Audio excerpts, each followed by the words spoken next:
Praise the lord. దేవుని యొక్క శక్తి కలిగిన నామానికి స్తోత్రం కలుగునుగాక.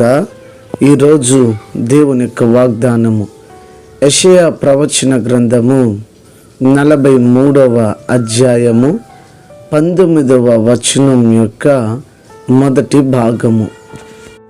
ఇదిగో నేను ఒక నూతన క్రియ చేయుచున్నాను, అది ఇప్పుడే మొలుచును అని ఇక్కడ రాయబడి ఉంటున్నది.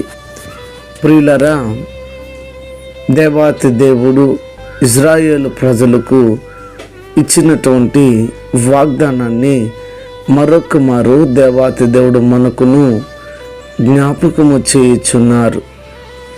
ఈ దినము అలసి సొలసి కృంగిపోయినటువంటి నీతో దేవుడు అంటున్నాడు, కనుచూపు మేరలో ఎలాంటి ఆశ లేనటువంటి పరిస్థితుల్లో జీవిస్తున్నటువంటి నీవు,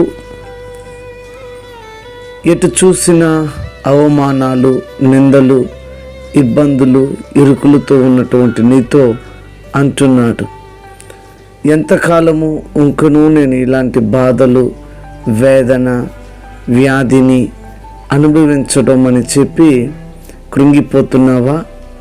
అయితే దేవాతి దేవుడు నీతో మాటిస్తున్నారు, ఇదిగో నేను ఒక నూతన క్రియను చేయుచున్నాను, అది ఇప్పుడే మలుచును అని. ఈ దినమందు వాగ్దానాన్ని వింటున్నటువంటి నీతో అంటున్నాడు, ఇక నీ దుఃఖ దినములు సమాప్తమైపోయింది.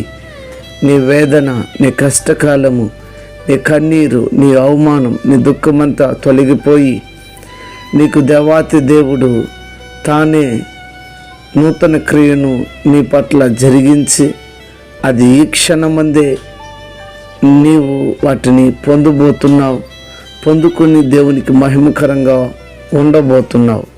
గనుక గమనించి దేవుని సముఖంలో దేవుడిచ్చినటువంటి వాగ్దానాన్ని బట్టి దేవునికి కృతజ్ఞతలు అర్పిస్తూ మరి ప్రార్థన చేద్దామా? ప్రార్థన.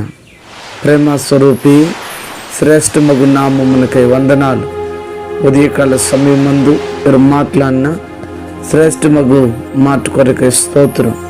మా జీవితంలో నూతన కార్యములను చేయండి.